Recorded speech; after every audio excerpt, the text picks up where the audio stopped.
시청자 여러분 안녕하십니까? VOA 뉴스투데이 시작합니다. 북한이 채취한 대량의 중설토가 중국으로 수출되는 정황이 잇따라 포착되고 있습니다. 북한의 모래 수출은 모든 광물 수출을 금지한 유엔 안보리 결의 위반 사안인데 이런 내용이 곧 공개되는 유엔 대북제재위원회 보고서에도 포함될 것으로 알려졌습니다. 첫 소식 지다겸 기자가 보도합니다. 지난해 5월 중국 상하이 인근 항구입니다.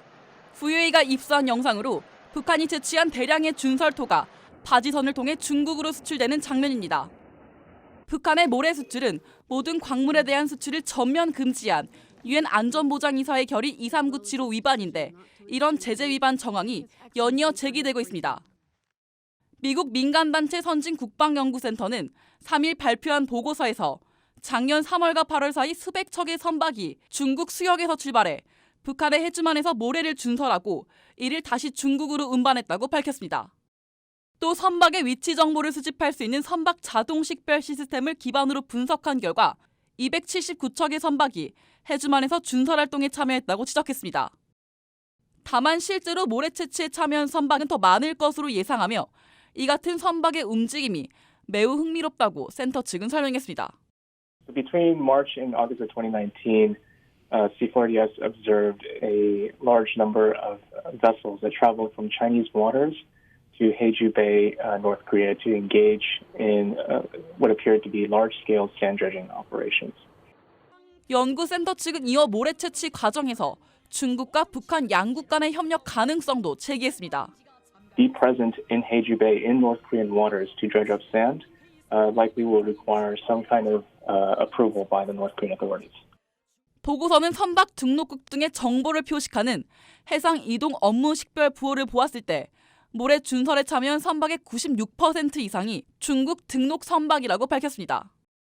북한은 1990년대부터 모래를 수출해왔고 1991년부터 2017년 사이에는 일본, 한국, 대만, 중국, 러시아 등 주변국이 주기적으로 북한으로부터 모래를 수입해왔습니다. 유엔 안보리 대북제재위원회가 이번 주 공개하는 전문가 패널의 연례 보고서에는 북한이 최소 2,200만 달러 상당의 모래를 중국 항구로 수출했다는 내용이 포함된 것으로 전해졌습니다. VOA 뉴스 지다겸입니다. 미국 하원 외교위원회가 한국과의 동맹에 대한 미국의 공약을 재확인하는 결의안을 채택하고 북한 등 공동의 도전 과제 해결을 위한 긴밀한 공조를 강조했습니다. 하원 외교위원회는 4일 전체 회의에서 지난 1월 말 톰 스와지 민주당 의원이 대표 발의한 미한동맹 결의안을 채택하고 미한동맹이 민주주의와 자유시장 경제, 인권과 법치주의라는 공동의 약속을 바탕으로 영내 미국의 이익과 관여를 증진시키는 데 중요한 역할을 하고 있음을 재확인한다고 밝혔습니다. 또 이번 결의안에는 미한 간 외교, 경제, 안보 관계의 강화와 확대를 촉구하는 내용이 담겼습니다. 북한의 젊은 군인들도 자유와 인권을 누려야 한다고 워싱턴을 방문한 북한군 출신 탈북민들이 강조했습니다.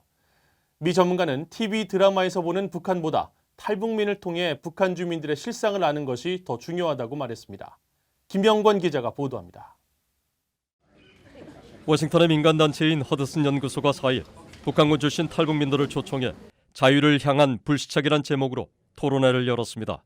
최근 북한군 장교와 한국 재벌가 여성의 사랑 이야기를 그려 인기를 끌었던 한국의 TV 드라마 사랑의 불시착의 차관에 열린 이날 토론회에서 참석자들은 자유와 인권의 중요성을 강조했습니다.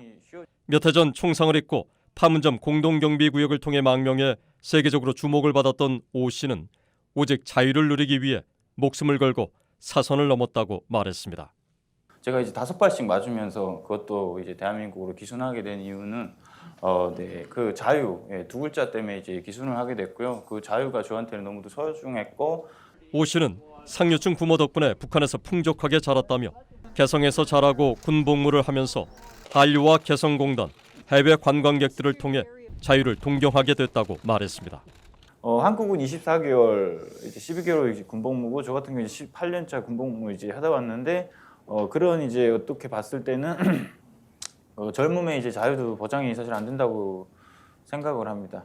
북한의 특수부대인 11 폭풍군단 출신인 이용길 씨는 최근 전 세계로 확산 중인 신종 코로나 바이러스를 보면서 북한 군인과 주민들의 건강이 우려된다며 결국 북한을 변화시키는 건 비핵화보다 인권이라고 말했습니다. 저는 비핵화보다 북한 주민들의 자유와 인권, 그리고 아시다시피 토니 온비어 씨처럼 북한의 고문에 의해서 이렇게 돌아간 이런 악마적인 북한 정권에 대한 규탄과 사과가 없다면 북한의 비핵화 아니 평화 통일을 바랄 수가 없다고 저는 생각합니다. 이날 토론회를 주최한 허드슨 연구소의 패트릭 크로닌 아시아 태평양 석좌는 한국에서 인기를 끌었던 사랑의 불시착은 드라마였지만 이날 증언은 북한에 대한 보다 현실적인 얘기라고 말했습니다. There's no doubt that the human rights issues have been given short shrift in general because of the need to try to prioritize the security issues. But in reality, they're all connected. 크로닌 석자는 북한 정권의 인권 탄압이 현대 세계 누구와도 견딜 수 없다는 유엔 보고서를 지적하며 북한의 인권 실상과 안보 사안은 함께 다루는 게 중요하다고 강조했습니다. BOE 뉴스 김영권입니다.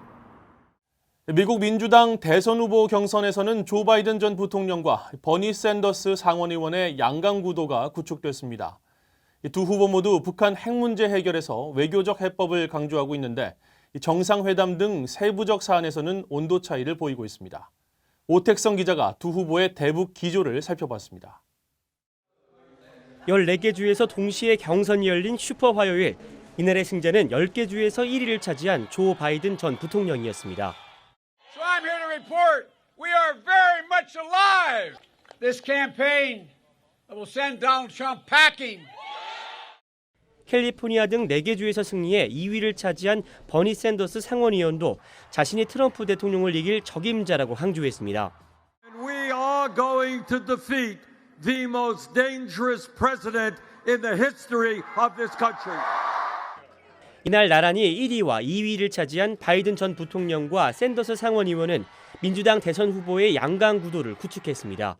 두 후보의 대북 관련 발언을 살펴보면 모두 외교적 해법을 강조하고 있습니다. 특히 김정은 위원장과 만날 의향이 있다고 밝혔는데 바이든 전 부통령은 북한이 일정한 조건을 충족할 경우를 전제로 내세운 반면 샌더스 의원은 조건 없이 직접 만나겠다고 밝혔습니다. I mean, I've criticized Trump for everything under the world, under the sun.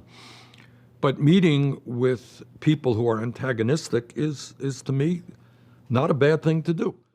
샌더스 상원의원은 다만 트럼프 대통령은 준비가 되지 않은 상태에서 김정은 위원장과 만났다면서 회담에 성공하기 위해 필요한 종류의 외교적인 일을 하지 않았다고 지적했습니다. 샌더스 의원은 지난달 뉴욕타임즈 신문의 설문조사에서는 북한의 핵 개발 동결을 대가로 점진적으로 대북 제재를 해제할 것이냐는 질문에 그렇게 할 것이라고 답했습니다.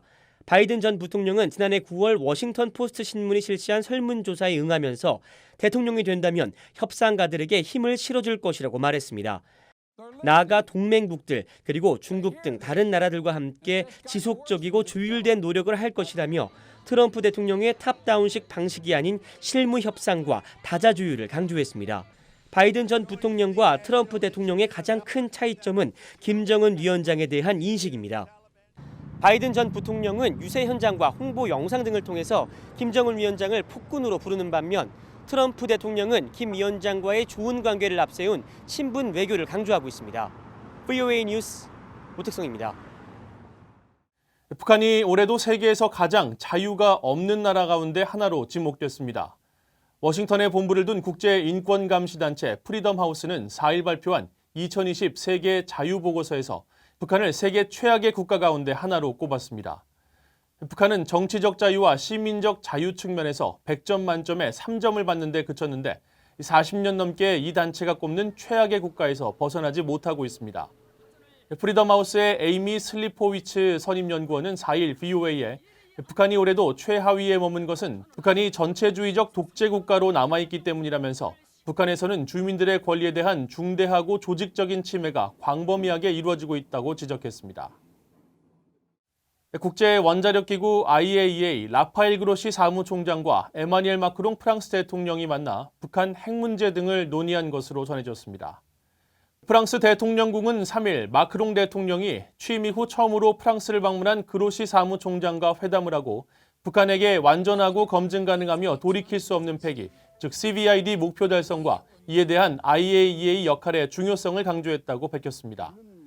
또 두 사람은 핵 확산 금지 조약 NPT의 권한을 강화하는 방안에 대해 논의했으며 NPT가 핵의 평화적 이용에 따른 혜택을 제공하면서도 핵 확산을 막을 수 있는 유일한 조약이라는 데 뜻을 같이 했다고 프랑스 측은 설명했습니다. 이상으로 VOA 뉴스투데이를 마칩니다. 시청해주신 여러분 고맙습니다.